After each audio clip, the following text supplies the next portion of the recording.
History is not always made in grand battles or televised speeches. Sometimes, it turns on a single day, in a quiet place, noticed by few, yet its consequences ripple through generations. What if we could travel back to one such day? A day in Palestine that the world barely noticed, but whose events would unknowingly set the stage for decades to come. The year is 1920.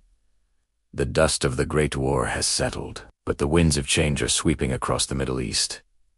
The Ottoman Empire, which had ruled Palestine for 400 years, is gone. In its place, a new power has arrived.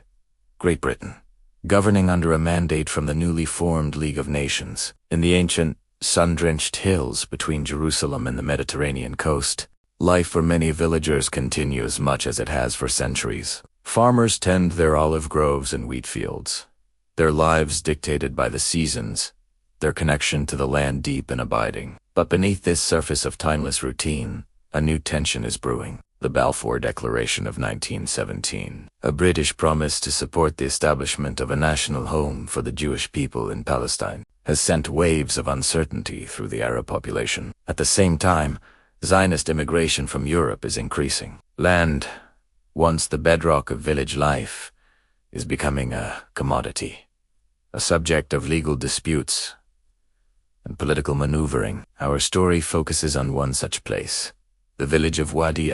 It's not a name you'll find in most history books. In early 1929, it was a sprawling community of Bedouin farmers who had cultivated this fertile coastal plain for generations. They leased the land from an absentee landlord family living in Beirut, a common arrangement under the old Ottoman system. For them, the land was their lifeblood, their identity. Now, let's go to that one decisive day.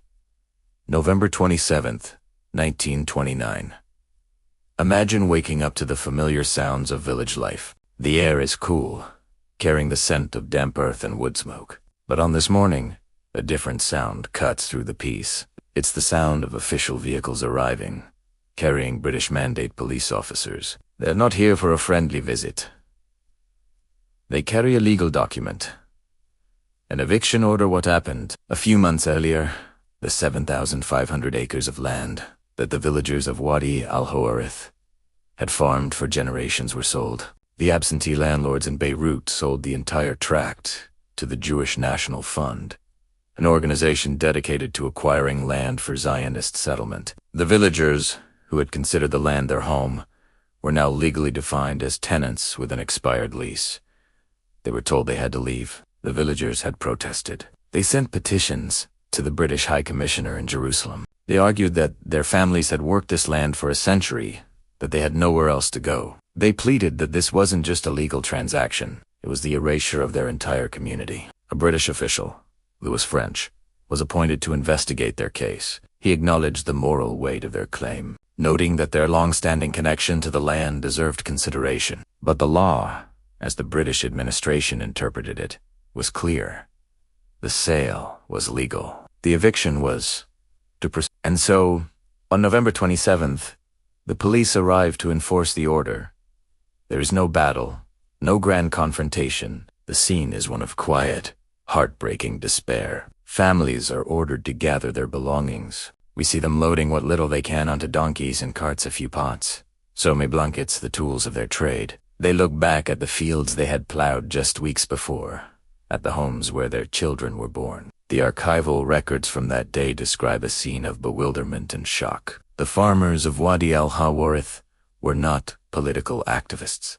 They were ordinary people, caught in the gears of a history they did not control. They were facing forces they couldn't comprehend.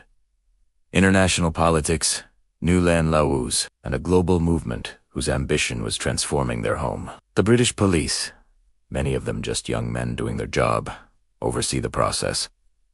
Their faces are impassive, but the tension is thick. This is not a violent expulsion, but a methodical, administrative one. The power here is not in the rifle, but in the stamped legal document. By the end of the day, the village is empty. The homes stand silent.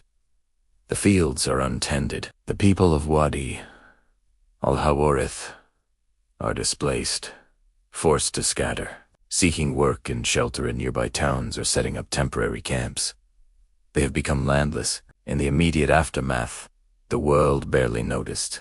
A few lines in a local newspaper, a brief mention in a British colonial report. To the outside world, it was a minor land dispute, a footnote in the administration of the mandate. The new owners soon moved in, and a new settlement, a kibbutz, was established.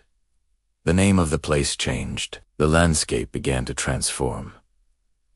But the story of Wadi al-Hawarith did not end there. Its impact was profound. For the Arab community in Palestine, this event became a symbol. It was proof that the new system, under British oversight, could legally dispossess them from their ancestral lands. It confirmed their deepest fears, that the promise of a national home for one people could mean the loss of home for another. The incident radicalized many. It fueled the growing nationalist movement and deepened the mistrust between the Arab, Jewish, and British communities. It demonstrated that the conflict was not just about abstract political rights, but about something far more tangible. The land itself. Who did it belong to? Who had the right to live on it, to farm it, to call it home?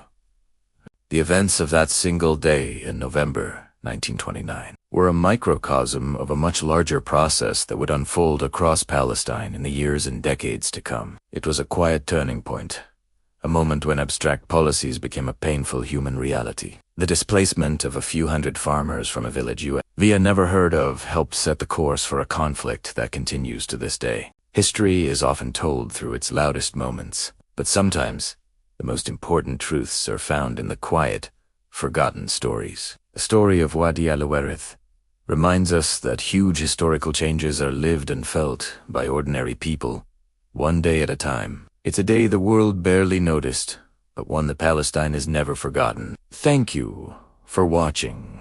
If you found this story meaningful, please consider subscribing for more deep dives into the overlooked moments that have shaped our world.